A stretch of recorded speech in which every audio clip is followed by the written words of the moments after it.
So they were like, oh, we have too many guys today. Jess, you can follow. Like, I'm here to lead. Joining us today is Jessica Latham, a master in style turned bachata solo artist. She's one of the few women carving out a solo career in a partner dance world. And then we split up. Well, I was just alone at that point, but I knew I wanted to continue. I thought to myself, why do I have to have a partner to continue teaching? And the creator of High Technique Academy. From ballet studios in Manchester to international festival stages, Jessica has spent a decade navigating what it means to find your own voice through the courage to stand alone in an industry that wasn't built for solo female artists. There's not many women out there that are doing this alone, maybe because they feel they don't have the voice. Today, she's championing role rotation, challenging gender norms, and fighting for a dance floor where everyone can feel welcome.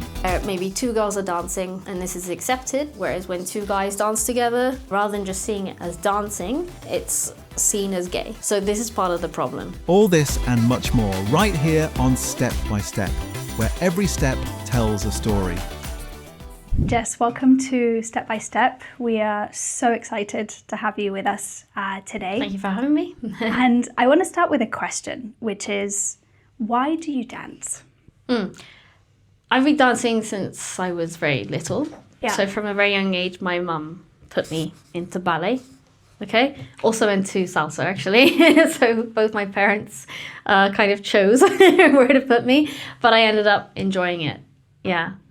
So I guess I was quite lucky in that respect. Like, I always knew I wanted to dance, but the reason I enjoy it so much is because, well, I'm better now, but like throughout my childhood and teenage years, or even like early adulthood, I was a very shy person.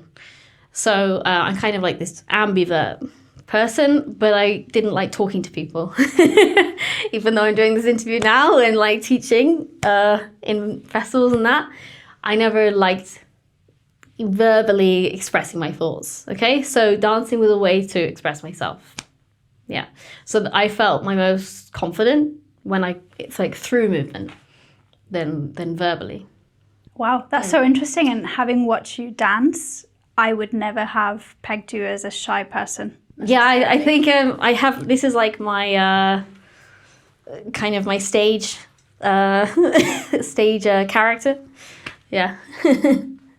Super interesting. And for people who maybe don't know you or maybe not so familiar with kind of your story, if you were to think of your journey in dance as a series of chapters, what would those chapters be? So you've talked a little bit about kind of starting in the world of ballet when you were very young.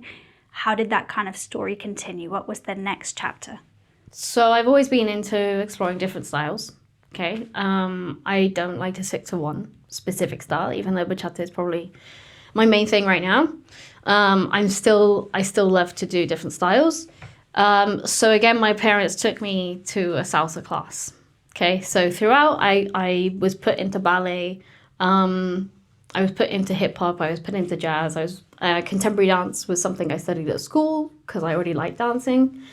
And then my parents, they were doing social dancing, so they were doing ballroom, they were doing salsa, jive and stuff like this. And they said, come to a salsa class, like it'll be fun. I was like, no, I don't want to do that. Like, I'm good with ballet and all of the like very technical styles, okay? Or very strict. Yeah, it's very precise. And they said, no, it'll be fun. So I went, they dragged me along, and I ended up loving it. And of course, with salsa, I found bachata. I wasn't actually so into bachata first off. I just did it like because I was doing salsa. And so I was learning it, and then I took a break. And about a couple years later, I went to study at a professional school for ballet. So that was my goal, to be a professional ballet dancer. And where was that? In Manchester. So I moved from South to Manchester. But because that was like so intense, the ballet world is, I thought I need something to like loosen up as well, like another hobby on the side. And I thought, well, I always enjoyed salsa dancing like a couple of years back, so I'm going to go try that again. And I actually found Tiago from Felipe Tiago. So he was one of my first friends he was actually my first friend in the salsa scene. I found him very randomly, and I found he did ballroom. So I said, would you be interested to come to salsa with me? Because I want to go with someone. So I got him into bachata, actually. Salsa and bachata. Wow. Yeah, So it's because of you. Yeah, but then he pushed me to do it professionally in bachata. Wow. So. And I want to dig into that, right? Like what shifted for you in terms of your career was kind of heading in the ballet direction, and this seems like it was a hobby on the side to just help you gain a little bit more. Yeah, to be a bit more versatile, and also just kind of to let loose, you know, to get rid of like all the tension in my body and all of this. I guess there were some maybe toxic things that was messing with me mentally, and I needed just a break from that. So salsa was a great way to just let loose. And do you think that the fact that salsa and bachata are both partner dances had something to do with that? Yeah. I mean, you're connecting with another person, so it helps to kind of share that with someone else. It's nice. It's special, I think. Yeah. So if I understood correctly, you started as a follower, and at some point you also started leading, right? Right. How did that happen? How did you get into it? I started leading quite early on, so very, you know, when I got into salsa, I was assigned as a follower given my gender, which is wrong, but that's how it was. This is more than 10 years ago now. But there was a time in class when there was more followers, okay, and I was like, well, why don't I just lead? And the teacher was perfectly fine with that, okay. So I was like, yeah, I'll lead. And so that's kind of how I got into it. And I actually love leading in salsa, probably more than following. And that was just normal for me because I'm like, well, roles of whatever role. Yeah, dancing is dancing. Doesn't matter. It's movement. It's not. Shouldn't be assigned to your gender. Okay. Then there was another, like a few weeks later, the class again. And there were too many men, meaning too many leaders at this stage. Yeah.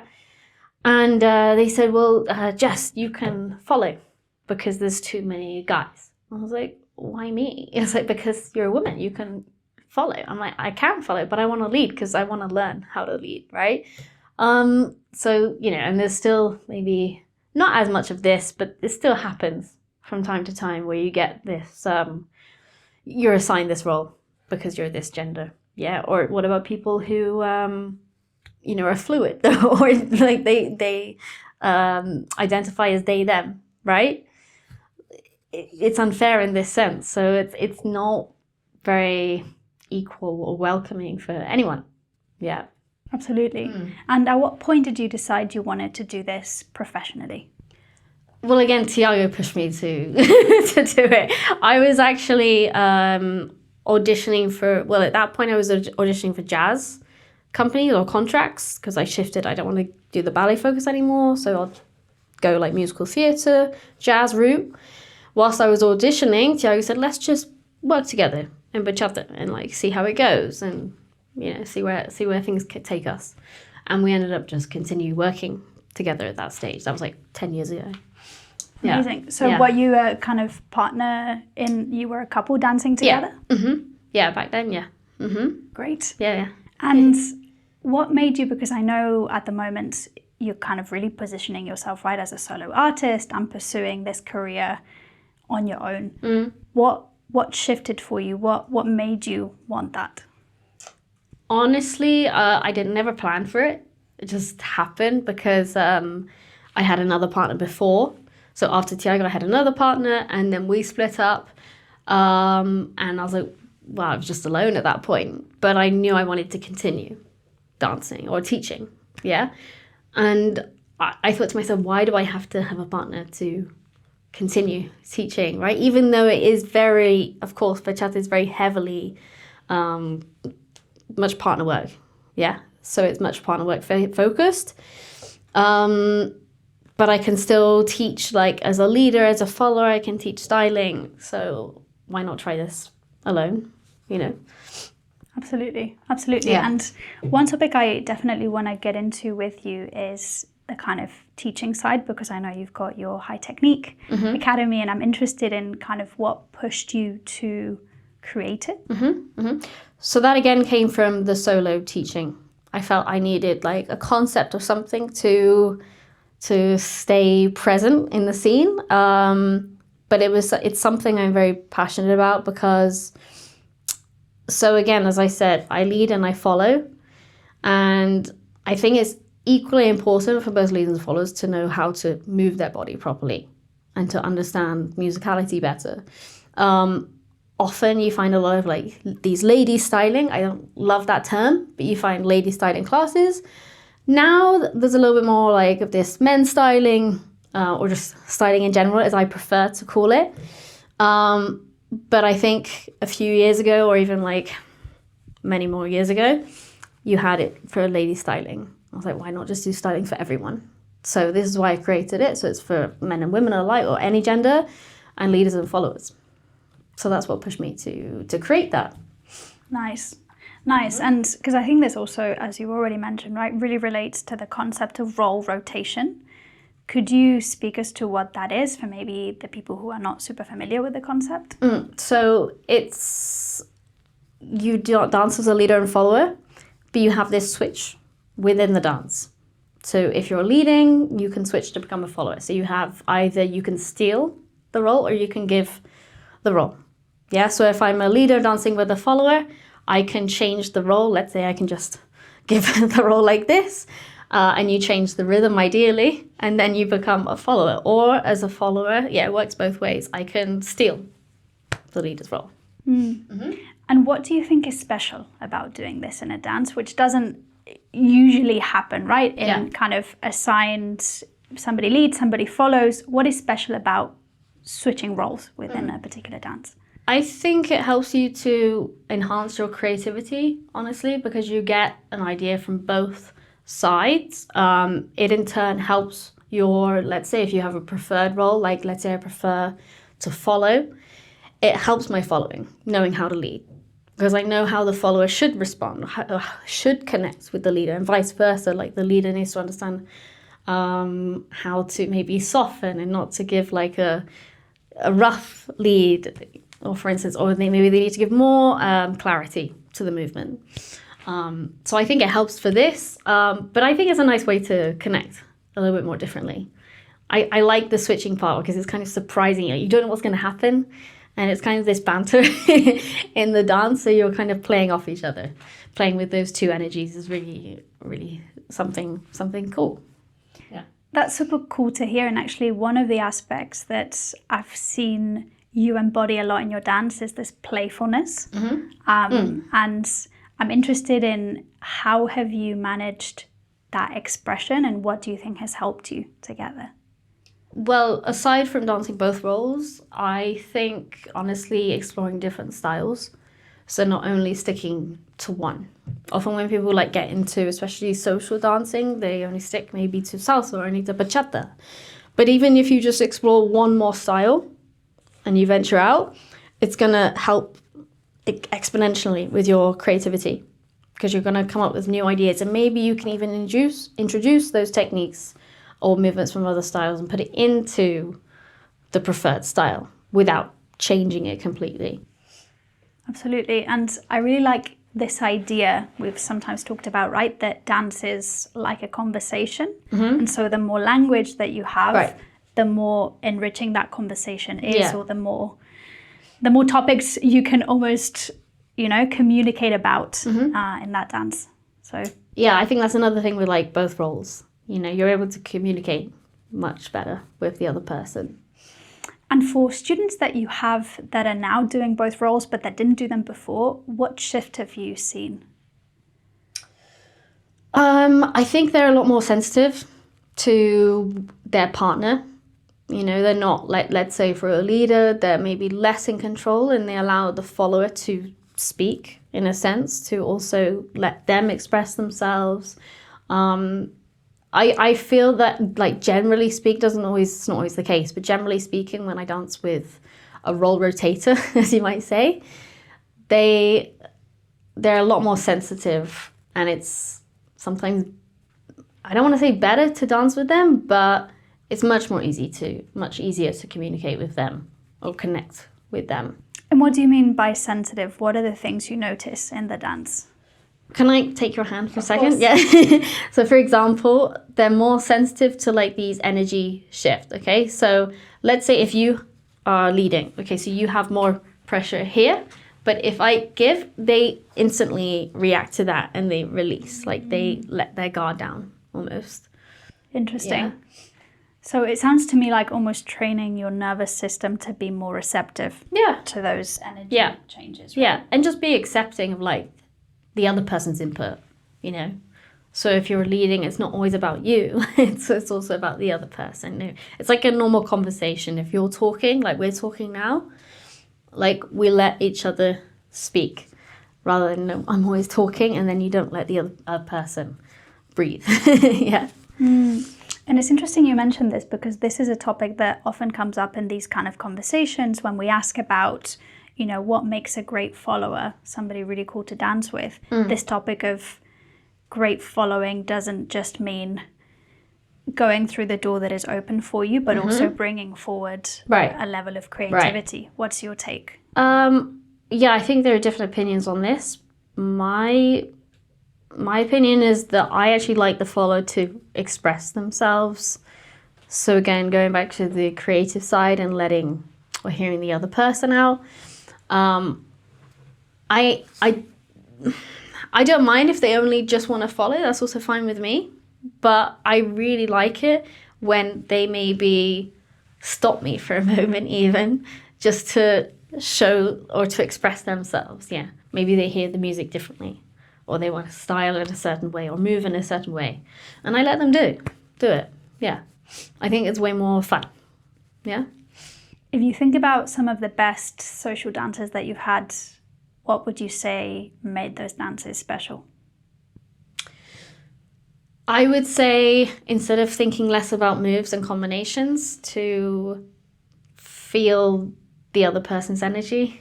I'm talking a lot about this energy thing, but it's really, someone can do like basic steps with me, basic movements, like even on the spot, but I feel like a spark there rather than with someone who's doing maybe something really complex. I feel it's way more effective and I connect with them way better. Yeah. I think something that's interesting is we tend to think of leading and following as the leader gives information, the follower receives that information and acts on it. But I think what you're talking about is not just information about the move, but also the energy that you share, which doesn't just come in your leading or your following. Yeah. Right? Yeah.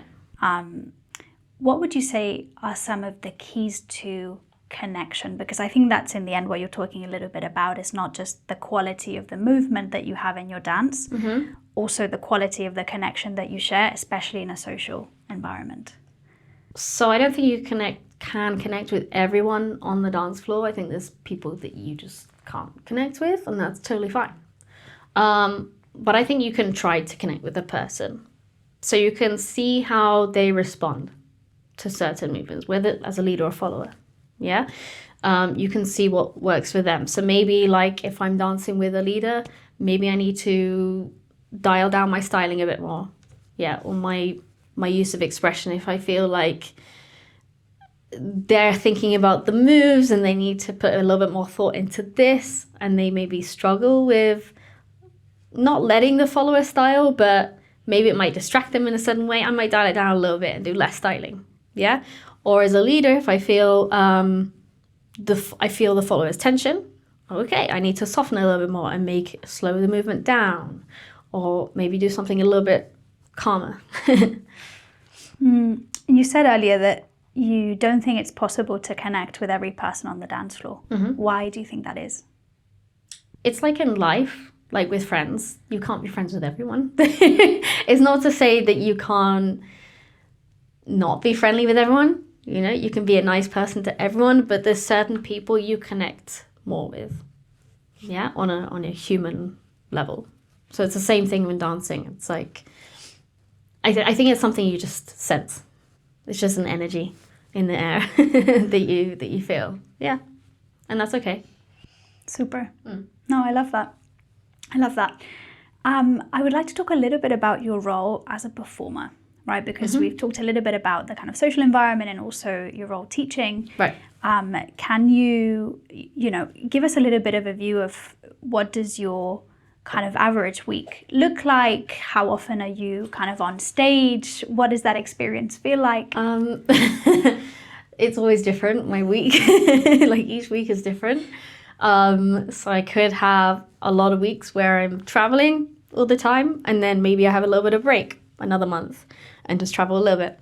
So honestly, I can't tell you how my regular week looks like, but let's say on a day like today, like I'll normally have classes in the evenings. So during the day, I like to exercise. That's really important for me to just kind of to build my strength, especially as a performer. So I need to keep my muscles strong or my stamina up. So I like to work out. How do you do that? How do you kind of keep up your strength? Do you do weights? I like a mix of things. Recently, I've been going to this bar class. So it's like ballet. It's not ballet. It's a ballet concept, but with cardio or weights. Yeah, so it could be like calisthenics kind of thing, but with a bar or with weights. Yeah. So I tend to do this, and then I actually work a lot on my computer. People think that dancers don't work or sit down a lot, but actually I'm sitting down a lot throughout the day because I'm working on my high technique online academy. So I'm editing videos or doing something for the website or doing these translation things. And then I teach in the evening. I would say that's a normal day. Yeah. That takes up most of my time, the website stuff. Yeah. Great. And you kind of regularly perform in congresses, right? Or what is the kind of average event you go to in order to perform? So yeah, on weekends I'm normally traveling, usually. A lot of those recently have been like role rotation events, but it's a mix of things. Yeah, and I normally would teach alone, or occasionally collaborate with someone who's also attending the festival. What's it like to teach a class kind of alone, knowing it's a partner dance? What is that experience like? I normally do solo-based classes. However, throughout the class, I might shift it to like, okay, now we do this within partner work. So for instance, I do a styling combination, and then I show them how you can implement that into partner work. So I just pair them up, and I would normally lead this class, but I dance with the students in the class. So I don't need to bring someone. They already know the movement, and I dance with them in partner work. Yeah. Interesting, because I think this is also unusual. Yeah. Yeah, I don't think there's many people doing this, because it's a very, as I said before, it's a very heavily partner work. Like you see partners working together a lot, but not many solo artists. I think it's quite a new thing in bachata. And when was the last time you performed on stage? Not too long ago. Was about 2 months ago, maybe, or less than 2 months ago. Yeah. Great. And could you walk us a little bit through the experience? What did you feel like before? Were you nervous? Is there anything that you do to get yourself, especially on a kind of mental level, to be at your best? So, I mean, I've been performing throughout my life, but it's been normally like group performances. So very, very rarely have I done like solo-based performances. But recently, being a solo artist, I have to do that now.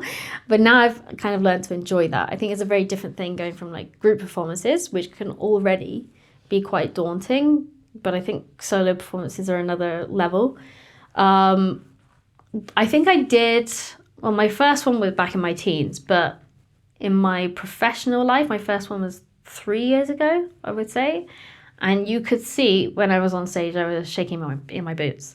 I was like this. It was a really bad show, okay? And I was like this.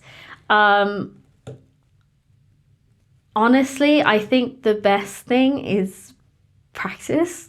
It's going to sound so basic, but I think practice makes perfect. And the more you get accustomed to doing something you maybe don't like or something that makes you nervous, the better you get at it. I think there's no like easy route here. You just have to kind of throw yourself into the deep end, and that's the only way you're going to get through it. There's no easy like step-by-step way to get there. You just have to, yeah. In this case, you just have to, in terms of performances, you just go for it and try your best, I think. I do try to maybe just take a moment for myself and breathe. So I have like a steady breath. But other than that, I mean, no, I mean, performances have always been what I enjoy the most, even though it's super nerve-wracking, even for me. I love this adrenaline rush. So I don't think it's for everyone, but if you like that adrenaline rush, then yeah, I mean, I think you just have to go for it, to be honest. From the Jess that was trembling on stage 3 years ago to the Jess now, what have you learned? How do you approach performance? Is there anything you do differently? In terms of choreography or mentally? Both. Both. Mentally, I would say just trying to believe in myself a little bit more. So convincing myself that, you know, I can do this and there's nothing stopping me from doing this, and it is all in my head. I think people don't care as much as you believe. And that's a lot of the issues we have. Even sometimes I feel like, oh, what does this person think of me? Or, you know, how am I going to be perceived? But usually most of the time it's in our head and people actually don't care that much. Or they forget it very quickly. Yeah. So I think we're our own worst enemy and we have to work on this ourselves. In terms of choreo, I try to give something a little bit different. So I take things from what I've done previously, so the styles I've studied before, and I put that into my choreo. So rather than only doing a pure bachata choreo, I will of course put a lot of bachata, but I try not to copy what's already being done and try to feel what's right for me. Yeah, so I try to feed into like my own dynamic and yeah, put my own style out there. That's super, super interesting. And I want to pick on the point that you made, right? Because you talked about self-belief and how important that is, I think, in life in general, but also clearly for performance. And I think with dance especially, this is definitely one of the blockers that people find. It's also half the reason why we created Step by Step. It's really the mental side to performance. What has helped you to build belief in yourself and in your abilities? I would say meditation has helped a lot, actually, just to collect my thoughts and to calm myself, ground myself. And be just a little bit calmer in situations that maybe are more stressful. I would say another thing is maybe... Can I be honest? Of course. I had maybe a breakdown 2 years ago, and I think going through these hardships, you only come out better. So it's like the phoenix, you rise from the ashes. Yeah. So I really think that like good thing or great things come from very, very bad situations. Not all the time, but usually, at least in my experience, when something hasn't gone the way that I planned, it's actually gone another route and worked out for the better. And yeah, I use this because it's like, well, I'm already at the bottom here. It's like I've got nowhere else to go but up. Yeah. Are you open to discussing some of what led to maybe being at that point? Ooh. Well, not in detail. No, just that I had a breakup a few years ago, which ended really, really badly. But I think it was, even though it was really traumatic in that moment, I think it was the best for both of us. And that's something I've only realized recently. Yeah. And also maybe splitting up from my previous dance partner, even though I love what we had, I became a lot more confident. Like, I respect him a lot, but when I separated from him, I found myself, I think, and I became much more confident, and I found what I really wanted out of this, you know. Yeah. That's awesome. So I think before I wasn't really listening to myself and what I wanted in life, whereas now it's like I'm on my own. I have to think for myself. Yeah. No, I love that, and thank you for being open and sharing this.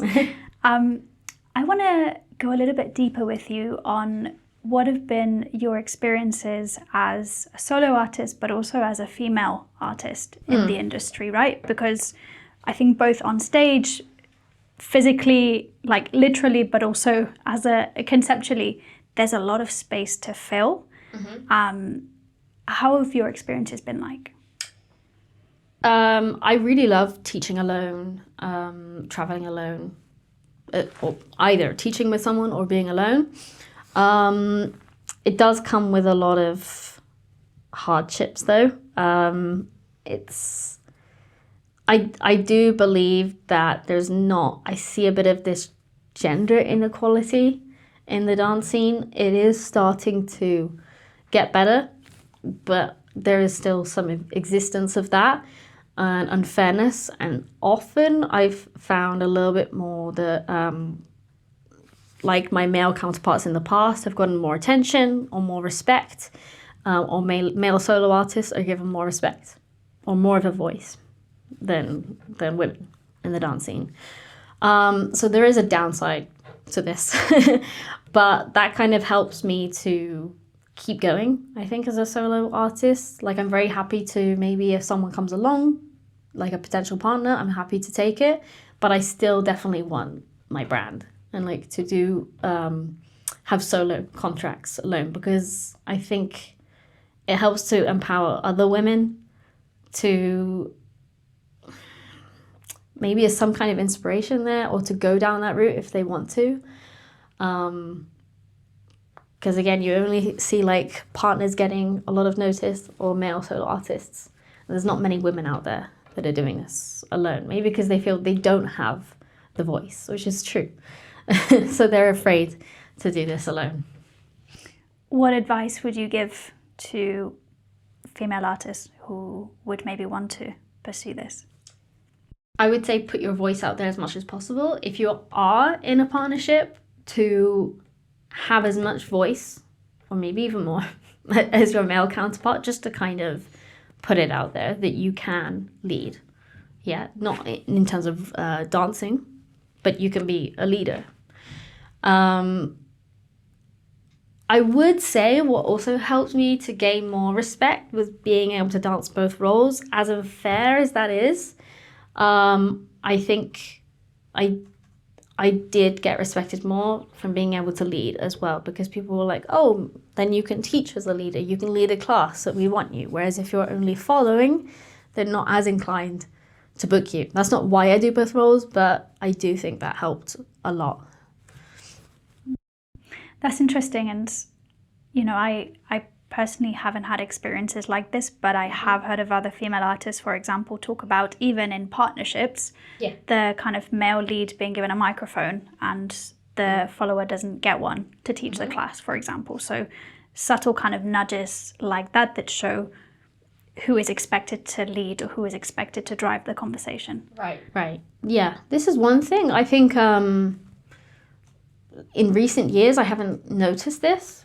So I think has been improvement in that area. I do still think in some cases there's maybe unequal pay in certain partnerships, or just the fact that organizers tend to go to the guy to book them, or even to speak to them, or to maybe pay them to give them money. It's like, I want to speak to the guy, I want to speak to them about this, you know? Like there was many times where I said, oh no, I can talk to you about this. Like I can take the money for us, or I can talk about the flights or anything, or any kind of business thing. Yeah, you can speak to me. It's like, oh, I'd rather speak to him. So yeah, I think little things like this are still very, very common. Yeah. What does that feel like when you experience it? Yeah, I mean, it made me feel a little bit inadequate, or not as worthy, even though I know that's not true. But what I try to do in this case is to stand my ground and to kind of fight that.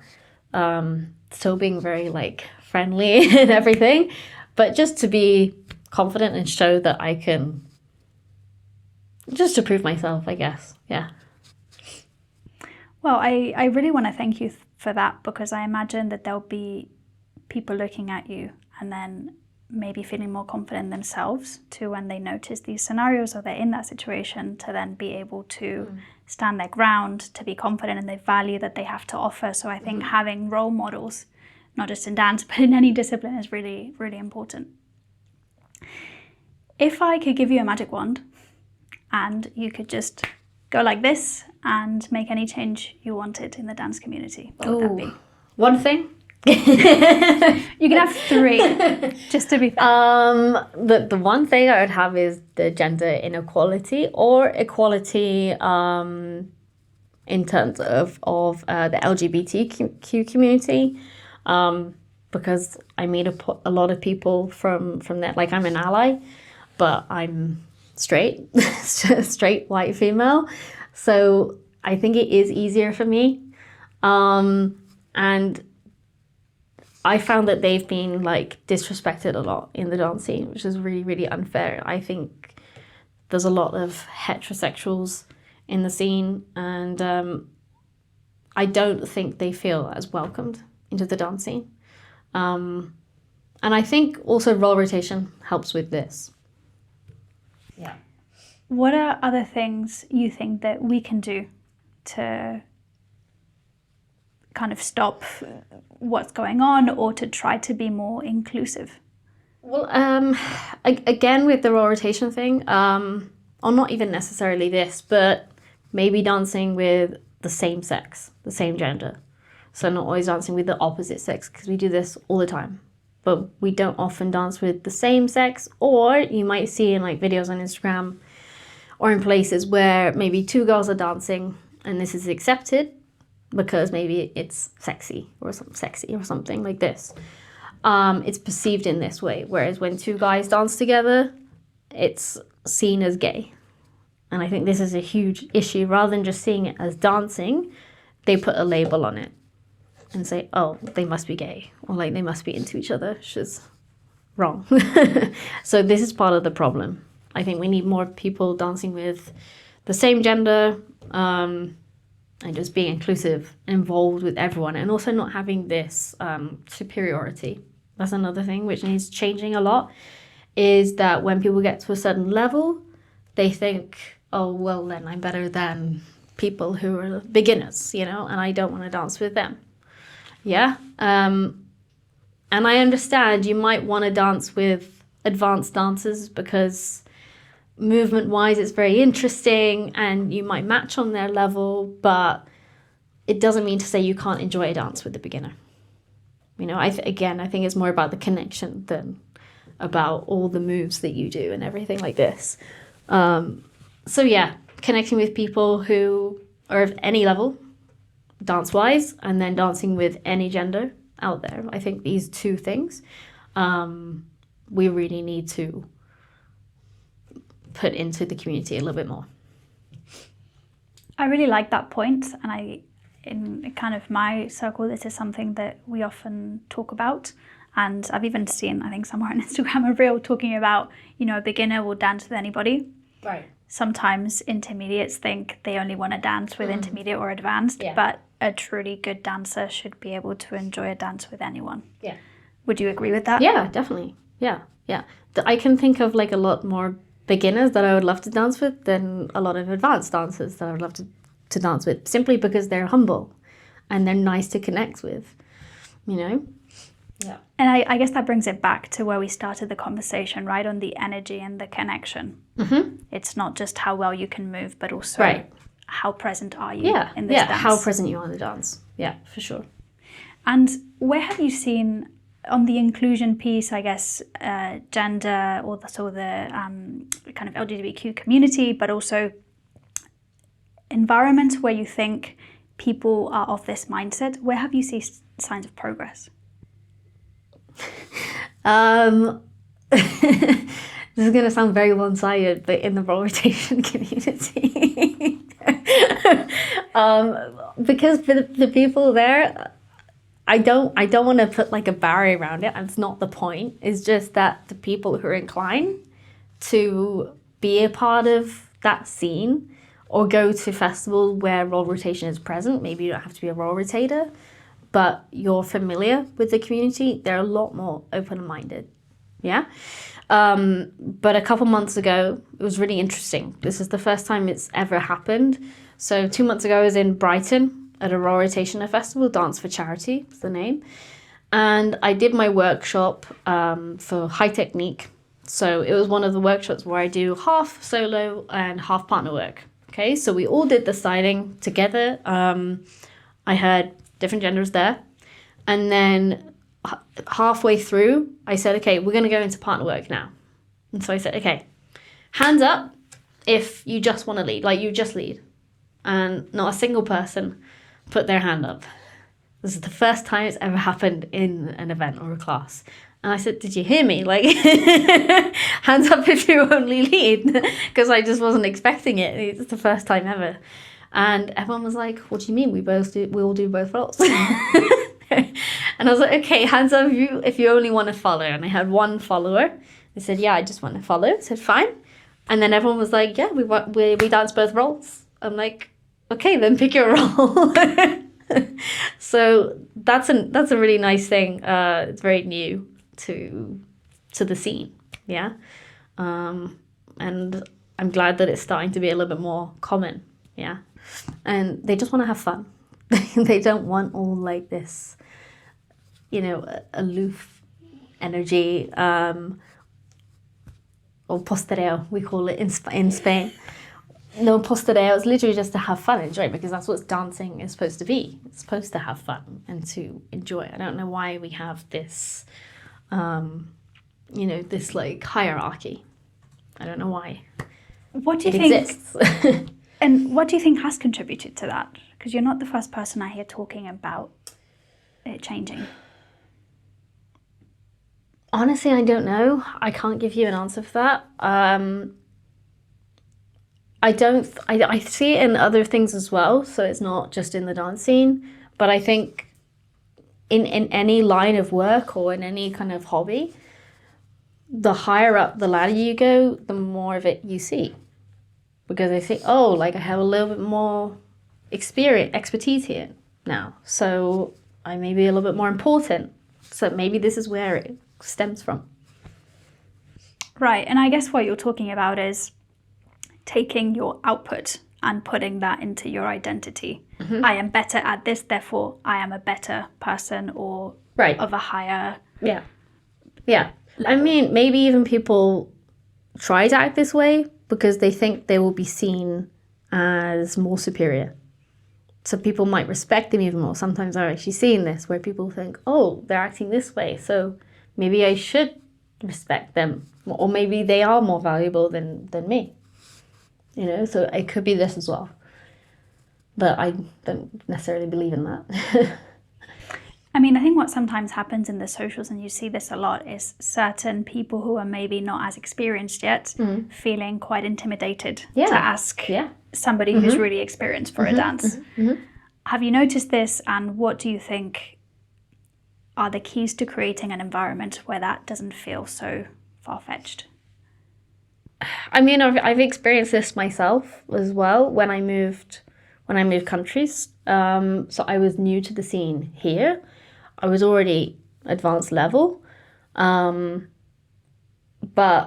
yeah, I think because I wasn't known, people were not inclined to maybe ask me to dance or accept my offers for a dance, or to even like talk after the dance. They kind of just ran off. Yeah, and I think it's because they didn't know who I was. Like, people like this status thing. And they value this a lot over connecting with the person they dance with. Would you say this is prevalent to the kind of Spain dance community or Barcelona dance community? I wouldn't pin it to a specific place. I think it's more to do with the environment itself. I think that because this happens in many parts of the world, not just here. So I think it's more just the community, because you have Felipe Tiago's role rotation community in Spain, and they're super chill and humble. And you have other communities there who are not part of role rotation, super nice people, but it's the kind of people it attracts. So I think the goal is to create a community with like-minded people, and the people who are willing to connect. I don't think you can necessarily force everyone to connect, or like to be open to welcoming everyone else, So it's finding those people who are going to have a good effect in the social event. For people who may be curious about the role rotation piece, because I know it's come up a lot in the conversation that we had, but have never learned the kind of how, if they are leaders, they've never learned how to follow, if they're followers, they've never learned how to lead, what would you say are some good first steps? Even just doing the basic. People say, I might, for fun, if I know the person, I don't do this with random people, like, oh, we're switching roles now. But if I'll do this with maybe friends who I know don't do both roles, I'm like, oh, we can try role rotation. They're like, like this, but I don't know how to dance in the other role. I'm like, do you want to try? I ask them this. So I offer, like, are you open to trying though? So I ask this second question. And sometimes I get this, oh, okay, maybe we can try. Yeah. I just know basic. I'm like, that's fine. Yeah. And so we switch the role, and they can do basic movements because it's the same in both roles, just the other side. Yeah. So I think just starting with like baby steps, let's try basic side to side as a leader. How is it? Okay, let's try a turn because I know how to do this. It's simple, so you take, again, step by steps, and you get to understand this better, like how to indicate certain movements or how to follow certain movements. Yeah. So you don't need to like dive straight into the deep end and learn combinations. It's like, do what you know, basic combinations, and reverse them in the other role. Do you recommend to your students that they do try and learn both roles? Oh, they do. Yeah. I mean, I have a class for role rotation. I also have my high technique styling class, but I do encourage them to learn both roles. So this is not our focus in that class, but I might introduce it like occasionally, once in a while, like, oh, let's just try reversing the role so you see how it feels from the other perspective. And you just give them little sprinkles of this kind of thing, and they get more accustomed to it. Yeah. Or like in demos, if I do a demo that's for a class where we haven't done role rotation, so of course this would be in partner work, but in the demo we do role rotation. Yeah, just to show how it is. And people are like, oh, that's cool. Yeah. Awesome. Yeah. How would you say being able to dance both roles has influenced your dance journey? Again, being more receptive, being more creative. I think I'm better at creating movements by being able to dance both roles because I have the vision from both sides. So definitely creativity. And yeah, again, connecting with the person I'm dancing with. Yeah. Based on also the experience that you have on the dance floor, and as somebody who regularly dances with your teachers when you teach, yeah, that makes sense, with your students when you teach. As somebody who regularly teaches with your dances with your students when you teach, what are the critical mistakes that you see in leaders and followers that you wish, if you could have a magic wand tomorrow, you'd be like, oh, if I could, I just help them do this a little bit better and they'd be so much better. In leaders? And followers. There's a few things, so I want to think about of course. What I want to talk about. I think expressing themselves, like in a different way, like being able to style without overthinking it and just being confident. Can I talk about this? Of course. Okay. So I would like to see people expressing themselves more, like being more open to that. And maybe not thinking about being judged by other people or the other person they're dancing with. I know this is a hard barrier to break, but just being a little bit more in tune with themselves and being open. It can just even be like a simple thing. Yeah, if this is something you need to get more accustomed to. But just trying like a little something new, like maybe if you're not comfortable with creating space, like so maybe doing like a movement like this, maybe create a little bit more space with it and see how that feels. And maybe not, I don't think a lot of people like this, but I think there are times when it's appropriate to interrupt the person you're dancing with. You have to pick the right moment, so you can't just do it when there's a lot of tension. You have to do it when there's a little bit more space there. But being okay with just letting yourself shine a bit more, because I think this is what makes the dance most fun. I have the most fun when people are more relaxed and are responding to my energy and playing off of this, and then having their own quirky side. So like showing their personality through their dancing, rather than always trying or aiming to dance like someone else. I think I don't love it when I understand you have like your influences, and you know you're very heavily influenced by someone you would strongly admire. That's okay, and you can even do movements that resonate with their style, but you don't have to dance exactly like them. Yeah, you don't have to have this style. You can have your own thing, and I would like to see more of this like freedom of expression. How can people be more free? And the reason I ask you this is I notice what a lot of people struggle with is they overthink. Yeah. And they are dancing with their body, but they're really in their head. Yeah. What do you think are some practical things they can do to get more into their body, or to look for ways to be a little bit more free? One thing is going to styling classes. Yes or yes. Like, I think it's super important, not only, even though it is a partner based dance, bachata, very heavily so. I think you're a way better dancer when you know how to dance on your own than just being able to dance with a partner. So exploring more of this area, getting comfortable with dancing on your own, or even just like recording yourself at home. Put up a phone and record yourself dancing, and you can then see, oh, I didn't realize I did this when I was dancing. So you can pick things out more easily this way. I think exploring other styles, again, being able to explore other styles, because then you find what fits your personality the most. Yeah. So you can see, maybe it wasn't bachata after all, maybe it was like hip hop or contemporary. Yeah. And this is what resonates with you the most, or equally as much as bachata. Yeah. I don't think